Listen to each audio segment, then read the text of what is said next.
Painted daisies thrive in well-drained soil with moderate fertility and prefer a sunny spot that receives at least 6 hours of sunlight per day. Full sun will produce the most vibrant and abundant blooms, so consider positioning them near the front of flower beds or borders to maximize their visual appeal.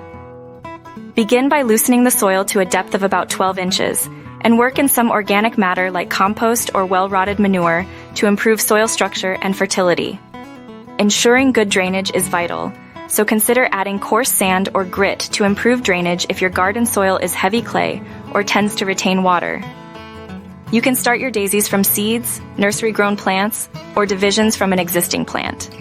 If starting from seeds, sow them indoors about 6 to 8 weeks before the last expected frost.